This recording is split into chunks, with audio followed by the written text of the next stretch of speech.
Golf's no different from hockey. Requires talent, self-discipline. Golf requires goofy pants and a fat ass. You should talk to my neighbor, the accountant, probably a great golfer, huge ass. How do you measure yourself with other golfers? By height. It's a very, very special honor. I'm Paula Creamer, and you're listening. Well, we're waiting. Hi, this is Martin Cove, a.k.a. John Kreese from Cobra Kai, and you're listening to Quiet, Please. Let the word go out from here across the land. Let Daddy Noonan approve. Hi, boys. Nice day for golf, ain't it? Quiet, please. Oh, you got secrets, eh? Hey, this is Shooter McGavin. You're listening to the... Hey, you guys. Hey, we're trying to have a podcast over here. Indeed, we are, and it is a live stream, first time ever, history being made. Quiet Please, the golf podcast. And I think I screwed it up. We'll only know after I end it, this thing, because Twitter, I think, disappeared midway through that whole intro. I'm joined, as always, and in all truthfulness, guys, we may have the collection of some of the most diverse golf minds in the industry on one panel here. Who I'm speaking with, we're starting with PGA golf professional, junior golf instructor extraordinaire, as well as author. You have too many titles, Brendan Elliott. I'm sorry. Good evening. Golf insider, don't be that guy. Golfing savant, Andy Hydorn. Hello, gentlemen. Nice to be with you live. And hailing from the bourbon country, Boston Bob Baldessari. I think I need some bourbon to celebrate. Give me a few minutes. I'll be right back. Yeah, all righty. We could bring enough for everybody on the virtual couch. And I always save him to last, but he's always number one in our heart. The prettiest podcaster in golf has returned. Much love. Christian I'm back. I'm back, boys. Glad to be back. All right, so we're everybody out there. We are on a new platform. You can find us out on Facebook, Twitter, if I can get it to work, YouTube channel, and we're going live from now on. So comments, if there's any comments out there, reach out to it directly to us. Hopefully you'll see it on the screen here. Certainly we'll be responding. Lots to talk about. LIV Golf. Let's just rattle off LIV Golf, some changes there. We're waiting for our LIV report in a moment from Mr. Andy Hydorn. Rory and Scotty and all the weather, and I'm saving the best to last because I'm sure this is going to get a hot conversation going. Lucas Glover in the news for certain comments that he made about A.I.M Point. So without further ado, watch what I can do here, Andy. You're going to like this. Andy Hydorn's LIV Golf Report. We're the lower ticker on the screen here. So it is time for a LIV Golf Report. It's their first event of the year, being played in Riyadh, Saudi Arabia, under the lights. And I was just informed that there is a little bit of a new wrinkle to the team portion of the LIV events, that they're no longer counting 3 of the 4 scores. They're counting all 4, which I'm not sure if that's, better, worse, whatever. I don't really have an opinion on that at this point. We'll see how that plays out. I think clearly it'll impact Pat Perez's contribution to the team. Yeah, exactly. There's no hiding. But there's been some interesting commentary this week about LIV. Brandel Chambly, who's always that polarizing figure out there, had a little bit to say regarding Joaquin Niemann. And I think Taylor Gooch, if you guys remember, there was a lot of internal, promotion and pumping of how great of a player Taylor Gooch was and how he should be getting invited to all these majors and wasn't earning the points to get invited. Well, he hasn't played well in majors. I think he's missed the cut in 2 of the 3 majors that he's played in.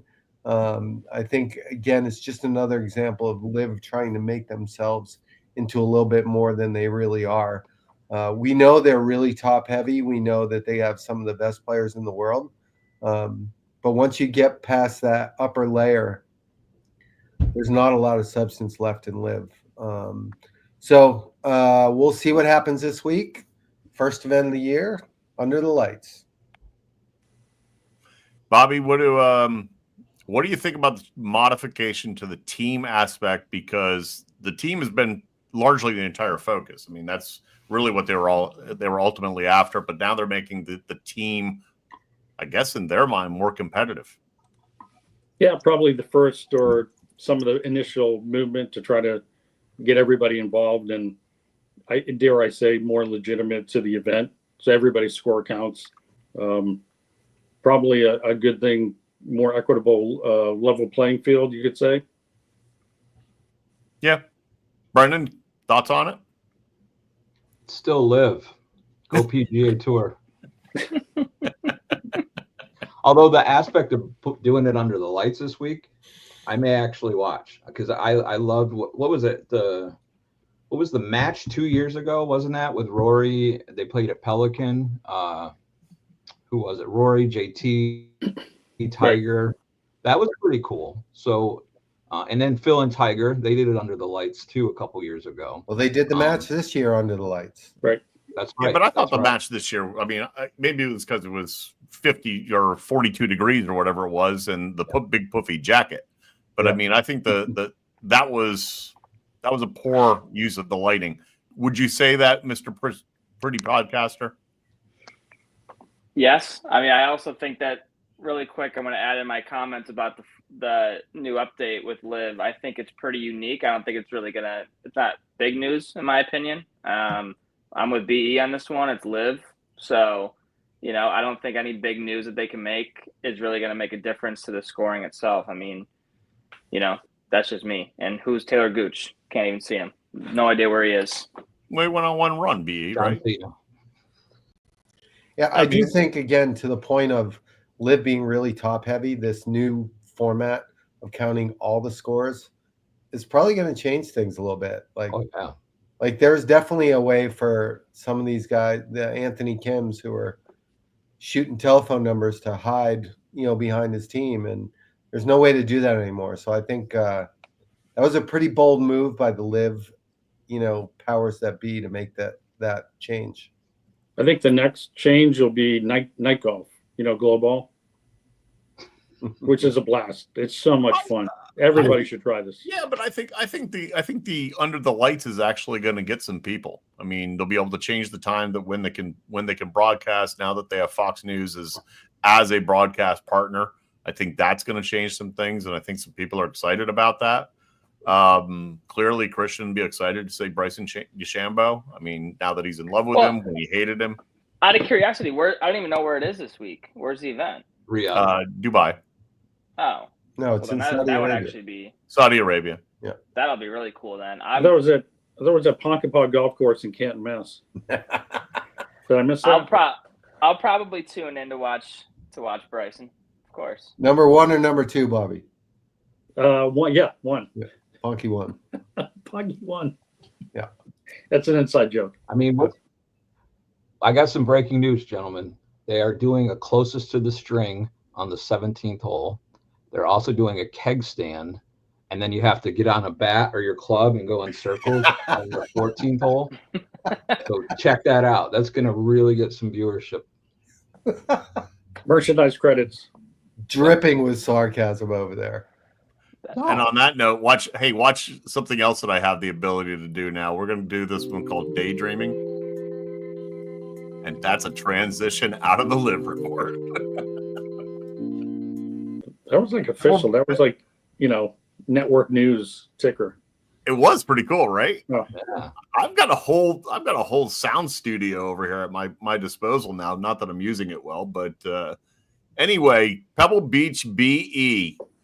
Saw you writing some columns. What you got? Well, I mean, what can you say about Rory? Rory's Rory, but Rory's a stud. I think the thing that was most impressive to me, everybody will talk about his driving distance. Looking up here, I can't remember off the top of my head what he obviously was first in the field, but he averaged 336, almost 337 off the tee. However, that wasn't what most impressed me. He was first in strokes gain off the tee. His fairway percentage was, let's see, tied for 19th. He was about 68%, and that's in some pretty tough conditions. And then his strokes gain approach was 17th. Strokes gain putting was 7th. So people want to talk about Rory is this prominent driver of the golf ball, which is true. But he was really clicking on all cylinders this week. And it's exciting. I mean, this bodes well for his chances as we go further through the spring and approach his nemesis at Augusta National. Do you think this win gives him the confidence to win at Augusta? He's got to keep it up, but it's a good start. Because I think he played phenomenal, but again, I worry with Rory in big tournaments with the flat stick. I mean, history shows that he hasn't won a major in 10 years, so you can drive it like Bryson. You can drive it like Rory. Hit it 340, 350. It's what you do inside of 125 that's going to make a difference. And I think Rory he's open about it. I mean, he said in his interview after the event was done that it's nice to get a big-time win on like a big-time golf course. However, yeah, I think that's a big concern for him moving forward is if he can make those clutch putts down the road where he used to do it, but now he's struggling as of late. And secondly, I'm still taking Scotty Scheffler over anybody else in the world right now. Scotty, finished tied for 9th, and he is coming off of injury. He's not even 100%, and the dude is shooting 15 under par. It's like he's very much having that Tiger effect right now on people back in the early 2000s as opposed to today. Like he's very much people I think are playing for almost second place when he tees it up when he's healthy. So Andy Hydorn, before you respond on that, I gotta tell you, the reason the whole young man dynamic, our resident Gen Zer, and I actually know this. I'm going to show this right now momentarily. Christian, can you explain why your peeps? Because I know Alex. What's Alex is responding to us out there? Anybody got some comments on there? Wow, our first comment. Well, you going to answer him, Christian? Yeah, Christian, you got any thoughts? I got no comment to Alex. No comment. Andy, do you have any response on Scotty Scheffler? About Scotty Scheffler? Yeah. I mean, Scotty's the king until he's proven otherwise, right? But I can promise you this: every time Rory wins, you know I picked him because I pick him whether he wins or loses. Yeah, but how tight did that swing look for this early in the season? Clearly, it's because he's in TGL. He's inside the bubble down there hitting shots, without question. But I mean, yeah, but even at TGL, I don't. They're having fun.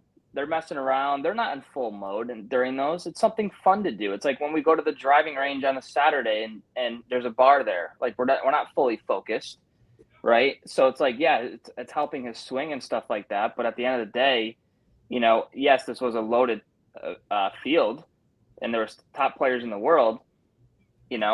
I just still don't think that he's over that hump yet of winning that major tournament. That's just me. Well, he's not because he hasn't. True. And I think you're right that the thing that's going to really have to happen is he's going to have to get over that clutch time putting thing. Absolutely. Because that's what it is. I mean, when he held the lead at St. Andrews a couple of years ago, he went out and played an incredible round of golf. He made like one birdie and no bogeys and got passed, right? Got passed by Morikawa maybe. But the fact of the matter was he didn't do anything wrong, except he just didn't do what he was supposed to do as a winner, getting the ball in the hole. That was my point, though. Like why I think this week bodes well for him is he picked up nearly 4.5 strokes on the green. He was ranked 7th in strokes gained putting. Now, it could be a one-off, but that's what it's going to take. The ball striking was like we saw this past week is like what we saw at St. Andrews, or where was that Open? Wasn't St. Andrews? No, it was.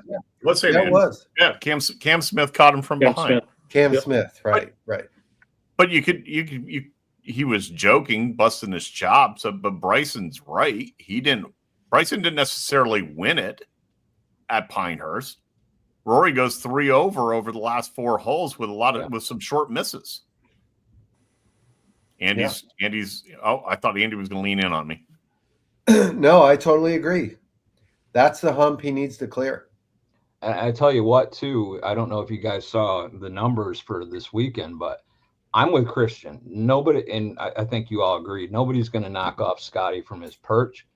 But when Rory's in the hunt, they did, I think they had I'm looking at it here, 3.3 million viewers for the final round, which was the highest since the Players last year, almost a year. That was the highest viewership numbers on Sunday. Events and venues. There you go. Although that number was down from pre-COVID, so that's not a good thing. It's sort of the good and the bad, but you had the event, Pebble, the history with Bing Crosby and the clam bake. You had Rory and some other good stars, and it was good that the viewership was up from recent, but it was down from some years ago. So it's like this yin and yang, good and bad. But I will say maybe Rory puts better on Poania greens or weird greens versus Augusta greens. Some people are going to feel comfortable on different surfaces. That's interesting. Poa and fescue, which he probably grew up on, maybe he feels more comfortable on those. There you go. Yep. Interesting thought about BB. How did Pebble look? I mean, other than the elements rolling in. It's Pebble. It always looks good. I think Pebble's Pebble, yeah. It's iconic, and they get those iconic shots. I was going to save this till later, but you see, I like the creativity. You see some kind of half sawed off shots. You see some knockdown shots. I love that. I love to see the creativity. I like to see tour players having to hit creative shots versus just blast away. I only walked through the golf shop the one time when Tom Kim left side of the fairway on 6, and he flared that thing down on the beach. Yeah. Tell you what, it is amazing to me how little the conditions affect their ability to score. Yeah. Like when it's really windy, the top guys are still shooting great numbers. It just is amazing when it's cold. Doesn't matter. Those guys are so damn good. Yep. So I want to ask you guys, what do you guys think the difference between Pebble and Torrey was? Because the wind was howling at Torrey Pines, and the scoring didn't kind of line up to what it did this past week. Any thoughts on the difference between the two venues, on why they were able to go a little bit lower this week? I mean, I just think that Torrey's a harder course. Well, ultimately, that was where I was going with it, guys. Pebble still 16. What did he finish at? 16 under? Like 16 under in challenging conditions? Is Pebble easy? No. No, but I think Pebble's one of those courses that set up for the AT&T can play fairly easy. Set up for a U.S. Open, like all baked out and hard. And if you've ever been to Pebble, those are some of the best green complexes you'll ever see in your life. And I'm not talking about all the water holes. I'm talking about the holes out back, like 11 and 12 and 13 and 14 and 15. Like those green complexes are incredible. And when you have U.S. Open conditions with rough and firm fairways, and like that place can get hard. But this time of year, it's just never going to be hard. I think we should also touch on the pace of play thing that has been around for a little bit, and they were instituting some different things. And I did read something interesting about how Pebble Beach on a day-to-day basis, just Joe golfers out there, how they work with the starter, how the responsibility is. So the golfers that play in a very respectable amount of time. It's not taking 6 hours. So Pebble Beach has been on the forefront of doing day-to-day regular golf, making inroads with pace of play. It was interesting, PGA Tour says everything's on the table for pace of play. Tom Kim, that thing, I don't know. Baseball did some nice things with their pace of play, and we'll just see if anything's ever going to happen on the tour. Probably not. It gets talked about, it gets recycled, it comes around like, Haley's Comet type of thing. Nothing ever happens.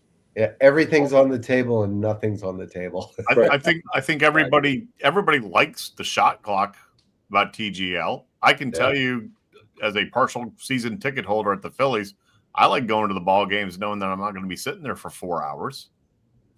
You're in, you're out.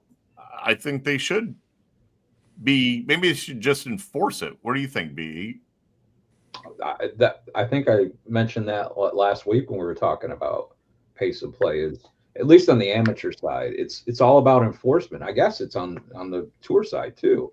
You just have to enforce it, and nobody wants to, be the mean guy, a rules official slapping somebody with strokes. But that's what it's going to take to get these guys to speed it up a little bit. And I get it. They're playing for boatloads of money, and you got to give them a little bit of slack for that. But 5.5, 6 hours, which happens sometimes, especially in majors. It's just not what people want to sit around and watch. That's the appeal to me of TGL. That's why I'll watch that, because it's done before you know it. Yeah, I mean, I'll just add on the shot clock thing. It's a great idea. How you implement it is the hard thing. And I think the only way to really do it, like, you can't have a clock go off and give a person a penalty. I think you give them the parameters, whether it's 45 seconds or whatever, let them know that they have 5 shots during a round that they can go over. Once they go more than 5 shots over, then they start getting penalized. But it can't be in the part of the playing of the shot like it is on TGL. Like last night, I don't know if you caught it, but there was one play where one of the guys was standing over a putt, and Rose gets up and he goes, send it, because the clock was dripping down to nothing. Yeah, it's interesting. Go ahead, Christian. Christian, you're a notoriously slow player. I'm the complete opposite of a slow player. You ask anybody, I literally get up there and hit a ball. I'm like Brooks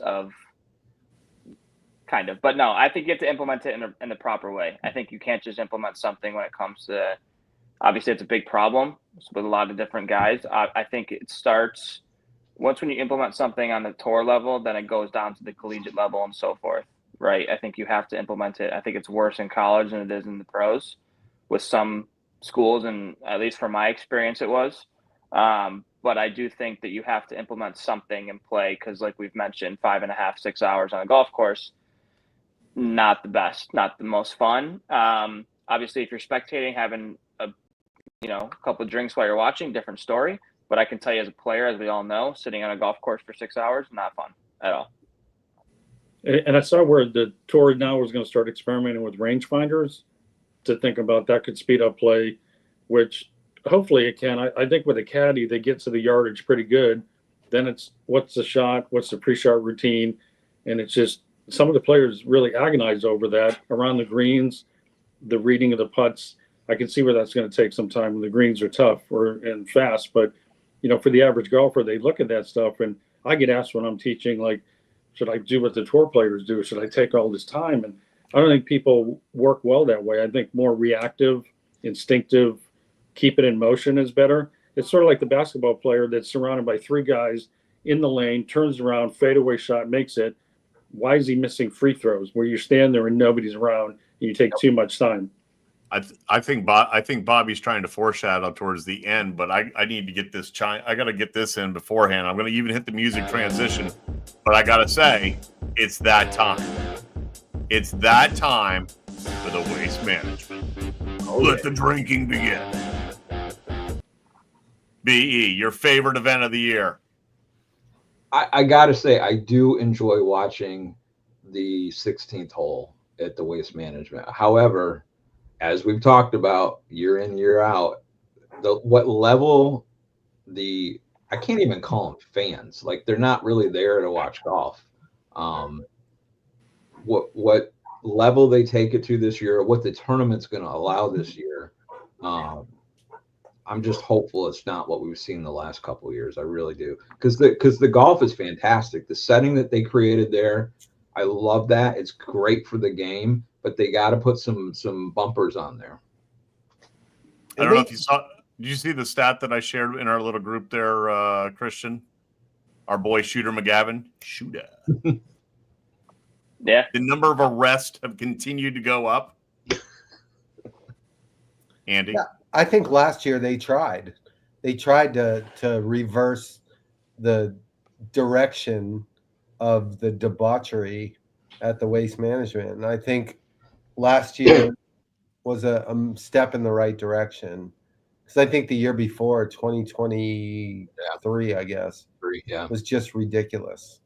And to bridge this segment with the last segment, it's funny. I think that the slow play issue and on the PGA Tour is way different than the slow play issue is in golf in general. And I think in golf in general, the same people that are, throwing beer cans on the 16th green are the golf pros who are like getting hammered and like getting all these crazy bets going toward the end of the round. And I think that's generally the source of most of the slow play at regular golf courses. Christian, care to counterpoint? Yes and no. I think that they obviously, when it comes to the slow play, specifically around the end of the round, it's going to be slower than normal. Obviously, with 16 with the cluster that it is already. So I think at the end of the day, it's one of the best tournaments of the entire season. It's a good kickoff point outside of, in my opinion, like the Hawaii swing, obviously.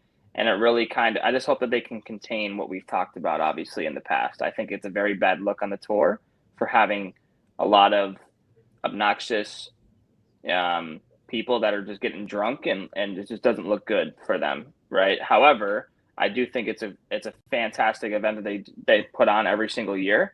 And I just hope that it's going to be more, or as exciting as it's been in the past couple of years watching it from the golf standpoint, not the fan standpoint. Andy, musical segue to your second favorite topic. Don't be that guy. What you got for us, Andy? So in this week's Don't Be That Guy, in the past week, our club had a demo day from one of the major manufacturers that I happen to love the most. And this guy and his partner were out there, and they couldn't have been more miserable to be there. And I got to tell you that through the years of doing demo days myself and being in that generation of the people that started the whole process of demo days, your job is to be out there and be friendly and be talking to people and, help them find a club that they like, and like to be out there and being pissed off at the world and not happy to be there. Forget it. Don't be that guy. You're here. There you go. Agree. By the way, I just found the coolest musical interlude for that. That is Feeding the Ducks, it's called. All right. Here's the topic. I know that I saved it to last because I know it's going to be the hot one. You boys are going to get fired up. Lucas Glover got on his game back in the realm of winner's circle a couple years ago. 2 back-to-back wins with what, Bobby? The lab putter. The lab putter by our good friend Bill Pressey, which then started taking over the tour because Brendan Elliott even saw it with Phil Mickelson just this past week. But then Lucas has now been missing a few putts. I think it's Lucas. It's certainly not the lab putter. Matter of fact, I think it was 26 putts of relative distance. He decided to take aim, Andy Hydorn, at A.I.M Point. A.I.M Point. Very good. Look, we had Mark Sweeney, the founder of A.I.M Point, we did on our show last year, and frankly, it was one of the best shows we ever had. Yeah. It was actually it was our highest downloaded show ever. It was interesting. It was enlightening. But I think Lucas is a little bit off base here. I don't really feel like aim point is the problem. Do I think that it would be nice if the players got some of their aim pointing done before it was their turn? I think that would be great. But I don't feel like aim point is a huge destructive issue to pace of play, in my opinion. Christian, aim point from the. What? Yeah, of course I'm going to you first because I have to. Aim point of the younger generation. I mean, for me personally, I don't give a shit about it. If I'm being honest with you, like I could literally give two flying hells about it. Like I don't give a shit. Period. Like it's just I think it's a waste of.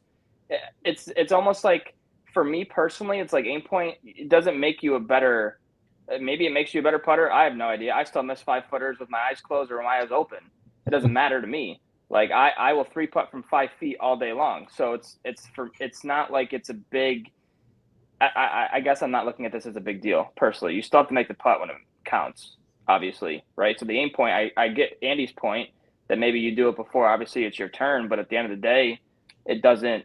I don't think it's going to make these golfers better. I mean, again, you still have to make the putt when it counts, whether you have, it's 2 cups out in the right or 2 cups out in the left. You still have to put the ball in the hole. So I think Lucas is a little bit overreacting. He is overreacting on this, in my opinion.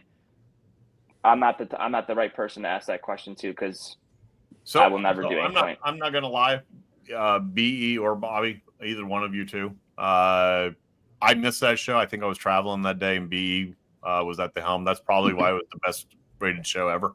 I don't understand the what is the difference between aim point and I still occasionally plumb bob. I was just going to mention the plumb bob for Christian and that generation of knowing or not knowing what it is. But go ahead, Brennan. So it's basically just using your feet to kind of feel the slopes in the green. And then I might need Andy's help in this, but depending on how much slope you feel, you put up 1 finger, 2 finger, or 3 fingers. And you guys have all seen the aim point users doing that. I never got plumb bobbing. I guess it's very similar to this where you're kind of using the weight of the club, how it hangs, and looking at the shaft to see where the same thing that you're doing with aim point. To Christian's point though, like I could care less. And if it's helping people putt better and it's not breaking any of the current rules of the game, don't give the USGA something else to chew on that's going to piss people off. I mean, and it always seems like putting's the one that gets pegged for, when people come up with a system, before you know it, they're going to outlaw the way you hold the putter. I mean, for Christ's sake, just let people use whatever is going to help them enjoy the game. For the amateurs and for the pros, help them make a couple more putts. So before I go to Bobby for his input, I plumb bob simply because I'm able to see the break, and I do it actually more often now that I'm older. I actually am able to see the break easier on left side, right side, whatever the case may be. It isn't necessarily how it dangles. Bobby, how does it dangle? What a segue there. Yeah, I mean, the aim point, is that the modern day plumb bob? Is that going from persimmon and laminated woods to titanium graphite? You could say that it's more sophisticated, it's more maybe science based. At the end of the day, I used to plumb bob for a while when I couldn't decide, when I just wasn't comfortable with the subtle breaks. And I didn't use it with something real severe, but it was, let's call it relatively flat-ish. But I'm looking at the puck going, I don't know if it's a little right, left. I'd plumb bob, and hey, if I thought it was right, left, and I felt comfortable, I made a better stroke, and I missed it, it just sort of helped me be confident. So if aim point makes somebody feel more confident, great. I do agree that if you can do whatever you can do ahead of your hitting the ball or putting the ball or getting some of that aim point done, that's certainly helpful for pace of play.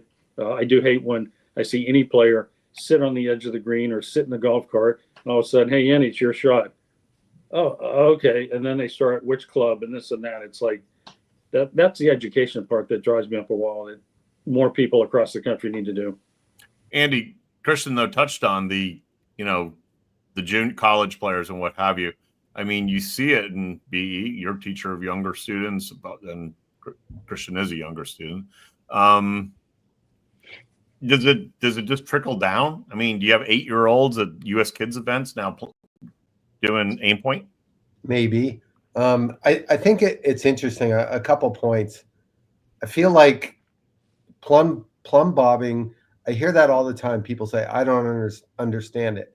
It is the most simple thing in the world to understand if you actually do it, because all it does is it takes the gravity. Your putter hangs with gravity straight down, and it tells you which way the putt breaks. Aim point kind of does the same thing. Yeah. And it just uses your fingers. And the way Mark explained it, and he admitted, he goes, of all the guys on tour using it, he goes, none of them are using it the right way. So it's more complicated than people are putting it to use. But that being said, I think it's a similar effect to plumb bobbing, where you're working with kind of the overall slope of the ground. The thing that pisses me off, though, to be honest with you, is I think having guys go up and put their feet around the hole, it can't be good for the number of people who are stepping all around the hole during the day. It's just not good. It's not good for the green surface. It's not good for the area around the hole. And I can't stand that about aim point. The fact that people go up when other people haven't putted yet, and they go up and they get 2 feet from the hole with their legs straddling the line. That's a terrible part of it for me. Christian. I agree to your point, but I can't name 5 golfers today that use aim point. Do any of you use aim point when you're putting? Okay. I don't. So didn't Lucas Glover used to use aim point back in the day? I could have swore he used to use it. I play with golfers all the time in tournaments that are using aim point. I guess I'm just I don't know how to describe this, but I almost guess I just don't care enough to use it, because I will put the ball behind my marker. I will pick out a line that I think is right. Clearly 9 out of 10 times it's wrong. But my point is that I will pick out a line that I think is right. I don't need my fingers to show me where, or the weight of my body showing me where the break is. If you're an average golfer or a decent golfer, you should look at a green and the grain of everything, and you should know where the ball is going to be breaking to. So I think Lucas Glover, I mean, he just stopped making putts like we mentioned. I mean, hey, Christian, just so you know, I think Walter Hagen and Jimmy DeMeritt used aim point, but it used to be called going to the bar at night. Wait a minute. Yeah. There's my Boston Bob reference. It's always funny because you watch Lucas Glover, especially last year, he had a phenomenal year, right? And now he played well at Pebble. I get that, but at the end of the day, it's always amazing to me when these athletes, for example, that they're playing so well, and the next thing you know, they have a couple bad games or a couple bad seasons or whatever, and now they find something to complain about or something, right? And it's crazy to me. I don't think he's complaining. I think he's just maybe pointing fingers at aim point being a problem to the topic of the month here, which has been slow play. Pointing fingers. I like that. That was good. Pointing. I see what you did there. I guess the question, I mean, there's a lot of other topics, like the continued question of anchoring that I'd ask before aim point. Let them anchor. That's my point. Let them anchor. I'm with you. There's a t-shirt. Bring back the anchor. Boom. That is a t-shirt. Let's write that one down on the merch. Put that on a t-shirt. Yeah. Merch store coming soon. I'm with Andy on that one too. Again, it goes back to my same theory. It's sometimes I feel like golf is getting soft at times. It's if it's anchoring a putter on your body or whatever, you still have to make the putt. It still goes down to the basic fundamentals of things, that the ball, that little white dimple ball, has to go in the hole at the end of the day. It doesn't matter how you do it. I mean, shit, look at Scotty Scheffler's ugly swing. He puts the ball in the hole better than anybody else, right? It's I think a lot of times people out here are just nitpicking on different things, and it's You just got to go back to the basics and make it simplify it. That's all you have to do. Whether it's anchoring your putter, whether you want to, aim point or not. I get the whole slow playing aspect of it, but that's just my take. And that's how I look at it personally. It's like you get up on the tee box, you're all phenomenal players, right? Do you really need 3 minutes to pick out a line that's 300 yards down the road or down the fairway that you got to look at that? No, you don't. You are here for a reason. You obviously have done it year after year after year. Tee the ball up, hit the damn thing, move on to your next shot, and go from there. That's how I look at it. That musical interlude brings us to the 18th green as we conclude this round of golf. 18th hole. Andy Hydorn, final thoughts. All right, I'm going to talk about Rory here a little bit too, and I think it's kind of a shame what's happened to Rory's image over the last few years, because Rory's chosen to speak out. He's chosen to represent the PGA Tour.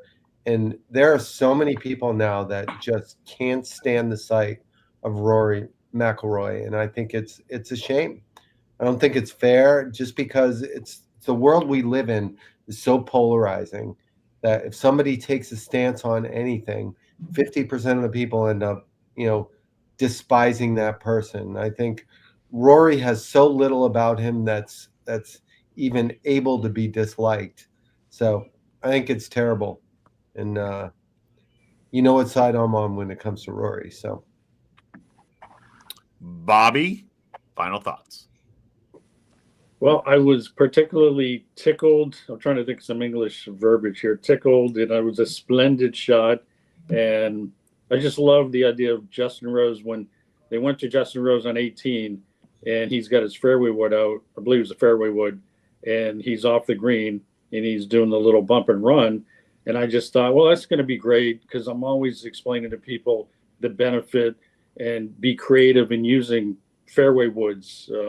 Certainly could be an iron, but hybrids, things like that have a rounded sole.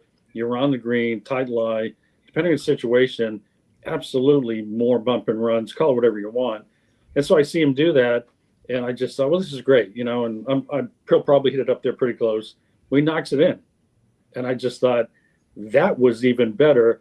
But to cap it off, and they actually talked about it, and I just thought it's so genuine. And so it's on the 18th hole. He chips a shot in. He didn't win the tournament, but his celebration and what he did, I thought that was really genuine and really pure.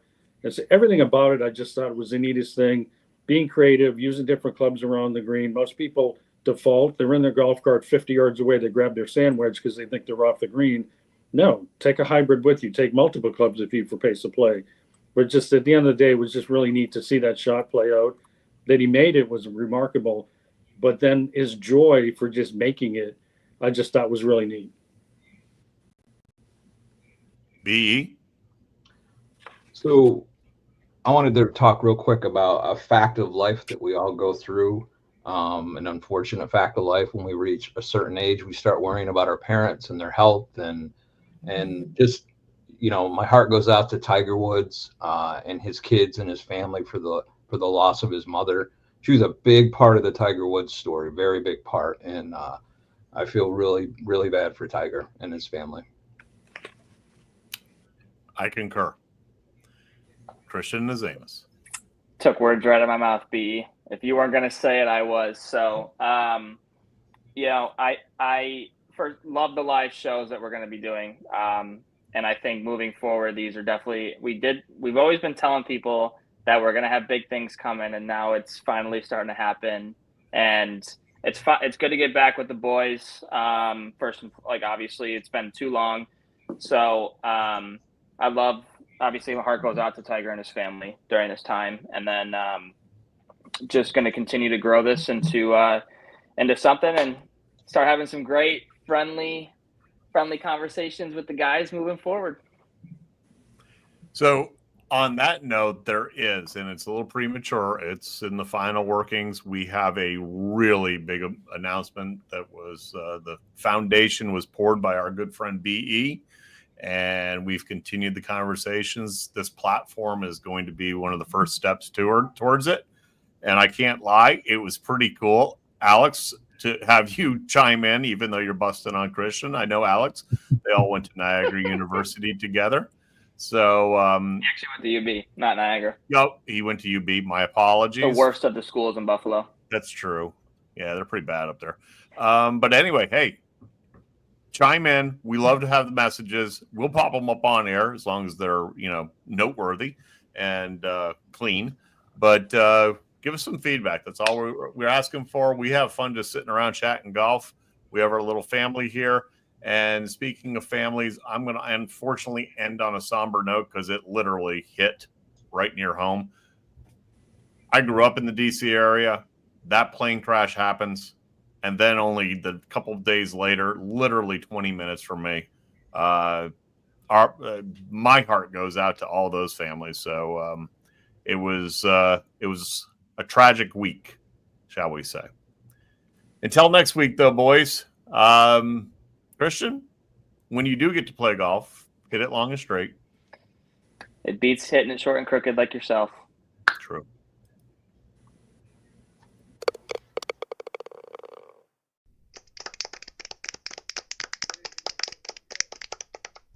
You only have one opportunity to sell your golf property.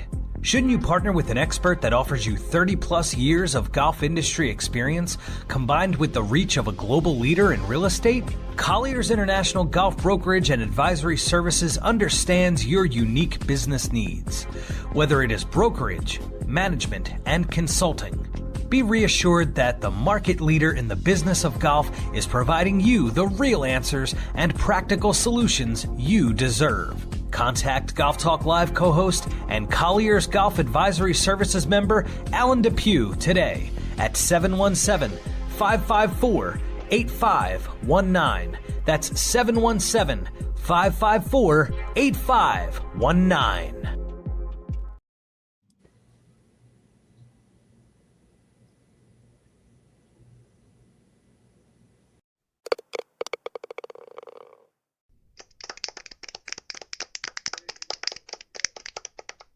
You only have one opportunity to sell your golf property.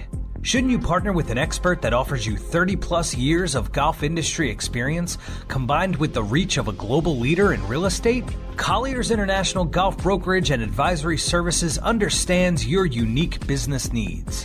Whether it is brokerage, management, and consulting, be reassured that the market leader in the business of golf is providing you the real answers and practical solutions you deserve. Contact Golf Talk Live co-host and Colliers Golf Advisory Services member Alan Depew today at 717-554-8519. That's 717-554-8519.